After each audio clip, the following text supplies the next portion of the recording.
नमस्कार, आप देख रहे हैं न्यूज 80 और मैं हूं आपके साथ अंजलि मलिक। बड़ी खबर के साथ बुलेटिन की शुरुआत करेंगे लखनऊ से है, जहां बता दें आपको कि निकाय चुनाव को लेकर बसपा ने भी अपना बिगुल फूंक दिया है। तो खबर इस वक्त लखनऊ से है, जहां बता दें आपको कि बसपा की आज एक बड़ी बैठक जो है, एक बड़ी मीटिंग आज चल रही है, जहां निकाय चुनाव की रणनीति को लेकर जिस पर मंथन किया जाएगा और पार्टी की जमीनी स्तर पर तैयारियों को परखना इस बैठक का मकसद है। ये बड़ी खबर इस वक्त देख रहे हैं हम, जहां सभी 75 जिलों के जिला अध्यक्ष जो है वो बैठक में शामिल है और लगातार ये बैठक चल रही है। बड़ी खबर इस वक्त जहां 75 जिलों के जिला अध्यक्ष जो है इस बैठक में शामिल है। मायावती संबोधित कर रही है अपने नेताओं को और आगे की जो रणनीति है उस पर तय कर रही है। एक खास रिपोर्ट भी है, वो देखिए। निकाय चुनाव से पहले बसपा की बड़ी बैठक, मायावती खुद तय करेगी आगे की रणनीति। उत्तर प्रदेश में निकाय और 24 के चुनाव को लेकर सियासी गतिविधियां तेज हो गई हैं। सत्तारूढ़ पार्टी भाजपा समेत तमाम विपक्षी दल उम्मीदवारों के नाम तय करने में जुट गए हैं। इसी कड़ी में आज मायावती हुंकार भरने वाले हैं, जिसके बाद कई तरीके के कयास लगने शुरू हो चुकी है। जी हाँ, उत्तर प्रदेश में 2 अप्रैल यानी कि शनिवार को बहुजन समाज पार्टी के अध्यक्ष मायावती की बड़ी बैठक होने जा रही है, जिसमें प्रदेश अध्यक्ष, मंडल कोऑर्डिनेटर, जिला अध्यक्ष समेत अन्य पदाधिकारी भी शामिल होंगे। इस बैठक में निकाय चुनाव और आगामी लोकसभा चुनाव की रणनीति पर मंथन किया जाएगा। इसी के साथ ही 1 अप्रैल को बसपा अध्यक्ष मायावती लखनऊ पहुंच चुकी हैं। इस बैठक में गांव-गांव चल रहे अभियान की भी समीक्षा की जाएगी। पार्टी के विभिन्न अभियान और कार्यक्रम की समीक्षा की जाएगी, जिसके आधार पर आगे की रणनीति क्या होगी वो तय होगी। चुनाव के लिहाज से की जाने वाली ये मीटिंग 2 अप्रैल को बसपा कार्यालय में सुबह से ही शुरू हो चुकी है, जिसका मुख्य फोकस निकाय चुनाव की तैयारी पर होगा। बहुजन समाज पार्टी के प्रदेश अध्यक्ष विश्वनाथ पाल सिंह ने यूपी निकाय चुनाव को लेकर बसपा की रणनीति पर कहा था कि बसपा की तैयारी फुल ऑन चल रही है। बीएसपी 2007 के फॉर्मूले पर चुनाव लड़ेगी और उसका किसी के साथ भी कोई गठबंधन नहीं होगा। इसी के साथ ही उमेश पाल अपहरण केस में माफिया अतीक अहमद को उम्र कैद की सजा मिलने के बाद मायावती ने अतीक की पत्नी शाइस्ता परवीन का टिकट काट दिया है। मायावती ने प्रयागराज में मेयर पद के लिए घोषित की गई शाइस्ता की उम्मीदवारी को रद्द कर दिया है। अब प्रयागराज मेयर सीट के लिए पार्टी की ओर से नया उम्मीदवार घोषित होगा। शाइस्ता परवीन का टिकट काटे जाने का औपचारिक तौर पर ऐलान जो है वो बताया जा रहा 3 अप्रैल को प्रयागराज में ही किया जाएगा। बसपा सुप्रीमो मायावती ने उत्तर प्रदेश के साथ साथ कर्नाटक विधानसभा का चुनाव अकेले ही अपने बलबूते पर लड़ने का ऐलान किया है। पार्टी का किसी के साथ कोई गठबंधन नहीं होगा। अब देखना होगा कि जिस तरीके से मायावती बड़ी बैठकें कर रही है, क्या रणनीति वो तय करती है, क्योंकि जो जनाधार बसपा ने खो दिया है उसको पाने के लिए मायावती को डबल मेहनत करनी पड़ेगी। सपा गठबंधन और भाजपा को टक्कर देना इतना आसान अभी मायावती के लिए नहीं होगा। बहरहाल इस रिपोर्ट पर आपकी क्या राय है, आप क्या समझते हैं, वो जरूर हमें कमेंट बॉक्स में बताइएगा। और इससे पीछे लखनऊ से बड़ी खबर इस वक्त है, जहां बता दें हमको कि बेमौसम इस बारिश की वजह से किसानों को खासी परेशानी का सामना करना पड़ रहा है और सीएम योगी आदित्यनाथ ने अब किसानों की जो मांग है उसका संज्ञान ले लिया है। तो बेमौसम इस बारिश और ओलावृष्टि किसानों के लिए बड़ी मुसीबत जो है वो बनकर सामने आई है। जहां गेहूं की फसल तैयार है, ऐसे में ओलावृष्टि से बड़े नुकसान होने की आशंका जो है प्रदेश भर में जताई जा रही है। मुख्यमंत्री योगी आदित्यनाथ ने किसानों की बहुत पुरानी जो मांग है उसका संज्ञान ले लिया है। सीएम योगी आदित्यनाथ ने कहा है कि बरसात, तेज हवा, ओलावृष्टि जो प्राकृतिक कारणों से गेहूं आदि की फसल खराब हो रही है, फसल की गुणवत्ता पर भी बुरा असर इसका पड़ सकता है। ऐसी फसल को भी न्यूनतम समर्थन मूल्य के तहत खरीदा जाएगा। इसके लिए नियम शिथिल करने का प्रस्ताव तैयार करें। उन्होंने कहा है कि संकट की इस घड़ी में राज्य सरकार जो है वो किसानों के साथ खड़ी हुई है और किसानों का हित सुरक्षित रखना सरकार की पहली प्राथमिकता है।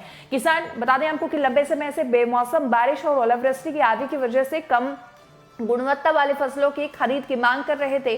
मुख्यमंत्री योगी आदित्यनाथ ने प्रदेश के विभिन्न क्षेत्रों में हुई बेमौसम बारिश और ओलावृष्टि से उपजी स्थिति का शनिवार को समीक्षा की है। उन्होंने फसलों को बता दें हमको कि जो नुकसान हुआ है तत्काल आकलन करने और प्रभावित किसानों को मुआवजा वितरित करने के जो है वो निर्देश दे दिए हैं। मुख्यमंत्री ने कहा है कि मार्च माह में प्रदेश के अनेक क्षेत्रों में हुई ऐसे में वर्षा और ओलावृष्टि के कारण किसान और कृषि उपज पर इसका दुष्प्रभाव पड़ा है। विगत 24 घंटों में भी प्रदेश के 9 जनपदों में ओलावृष्टि हुई है और मौसम विशेषज्ञों के अनुसार अगर बात करें तो स्थिति अगले 2 से 3 दिनों के अंदर और भी ज्यादा खराब रहने की संभावना है। इसके लिए सभी आवश्यक सतर्कता प्रबंध किए जाएं। उन्होंने निर्देशित किया है कि राहत आयुक्त कार्यालय के द्वारा फसलों को हुए नुकसान का आकलन और क्षतिपूर्ति राशि उपलब्ध कराने में कोई देरी ना हो। मौसम पूर्वानुमान के बारे में सुदूर गांव तक टीवी, अखबार और स्थानीय प्रशासन के माध्यम से जानकारी जो है वो उपलब्ध किसानों को कराई जाए। ये पूर्वानुमान 24 से 48 घंटे तक का बताया जाना चाहिए किसानों को। जब लोग अलर्ट होंगे तो क्षति भी कम होगी। प्राकृतिक आपदा से यदि किसी की मृत्यु होती है तो मानव वन्य जीव संघर्ष से कोई घायल होता है तो बिना विलंब तत्काल पीड़ित परिवार से संपर्क किया जाए। आपदा राहत कोष से पीड़ित परिवार को तुरंत आर्थिक सहायता उपलब्ध कराई जाए। साथ ही सीएम योगी आदित्यनाथ ने कहा है कि गेहूं की फसल के संभावित नुकसान के कारण इस वर्ष जो है वो भूसे की कमी भी हो सकती है। ऐसे में पशुपालन विभाग द्वारा समय से गोवंश चारे की भी व्यवस्था कर ली जाए।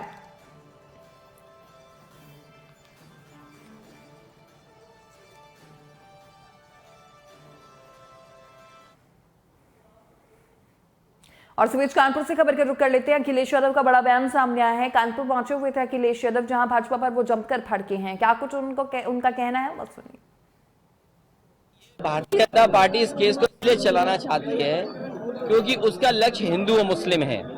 वो हिंदू और मुस्लिम का ही संदेश देना चाहती है। वो उनकी पार्टी का सदस्य था। इंटेलिजेंस रिपोर्ट के बाद उसे सिक्योरिटी मिली थी।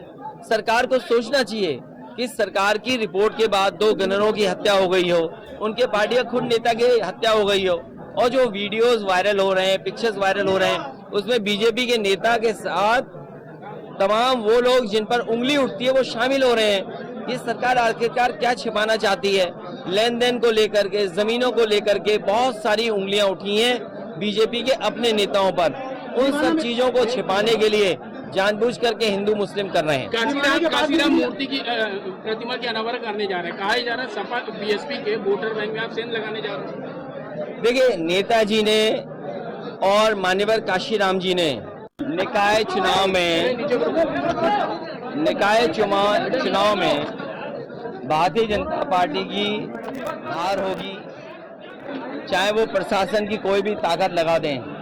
जिस तरीके से महंगाई, बेरोजगारी बढ़ी है और जिस तरीके से बिजली के बिल आ रहे हैं, और नगर निकाय क्योंकि शहरी क्षेत्र का चुनाव है, न ये लोग कूड़े का इंतजाम कर पाए और तब न सफाई का इंतजाम कर पाए। याद कीजिए, प्रधानमंत्री जी ने पैर धोए थे, खुद झाड़ू लगाया। आखिरकार जनता जानना चाहेगी कि दिल्ली और लखनऊ से जो बजट आता था कूड़े के लिए, नालों की सफाई के लिए, गंदगी को हटाने के लिए, आखिरकार क्या हुआ उसका।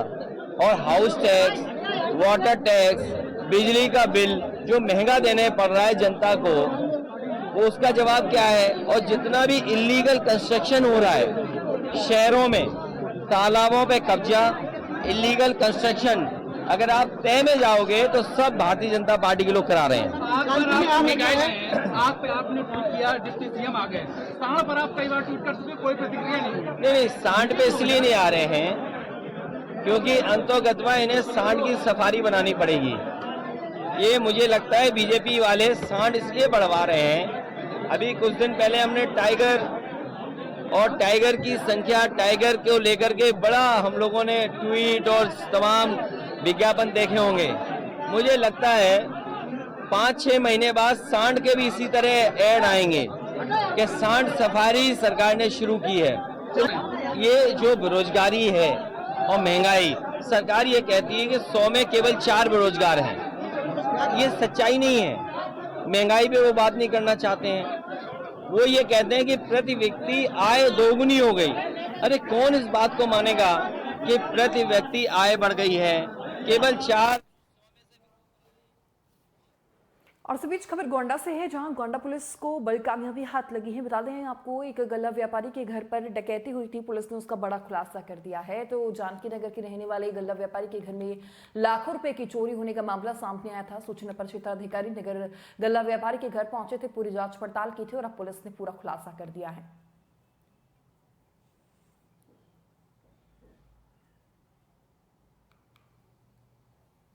गोंडा कोतवाली नगर में विगत सप्ताह एक गल्ला व्यापारी की सड़क दुर्घटना में मृत्यु हो गई थी। परिजन उसमें अंतिम संस्कार में व्यस्त थे। सोना घर पा करके किसी ने रुपयों से भरा बैग गायब कर दिया था। जब उनके बच्चों को जानकारी मिली घर के लोगों को, तो उनके द्वारा तहरीर दी गई कि रुपयों भरा बैग गायब है। इस सूचना पर पुलिस अधीक्षक महोदय गोंडा के निर्देशानुसार जनपद की स्वाट टीम को और प्रभारी निरीक्षक कोतवाली नगर और यूपी टीम को लगाया गया। उनके द्वारा प्रयास किया गया, सीसीटीवी फुटेज खंगाले गए और भी कार्रवाई करने के उपरांत उनके द्वारा 2 लोगों को आज गिरफ्तार किया गया है। इसमें एक संदीप कुमार है जो मूलतः सीतापुर का रहने वाला है और वो गल्ला व्यापारी के यहाँ ये नौकर था, और दूसरा रोहित कुमार है जो लखनऊ का रहने वाला है। ये उसका संदीप का मौसेरा भाई है। इन दोनों ने मिल करके एक तीसरे आदमी का सहयोग लेकर के रुपयों से भरा बैग गायब किया हुआ था। इस बैग में आज इन दोनों लोगों के कब्जे से 8,13,450 रुपये भारतीय रुपये और 32,750 नेपाली राष्ट्र के करेंसी बरामद हुई है। इन दोनों को गिरफ्तार करके माननीय न्यायालय के समक्ष प्रस्तुत किया जा रहा है। इनके कब्जे से वो चाबी जिससे इन्होंने अपना घर खोला था, उनका जो है वादी है इसके, वो चाबी बरामद हुई है और वो बैग भी बरामद हुआ है जिसमें पैसा। और खबर चंदौली से है, जहां एक बेहद ही चौंका देने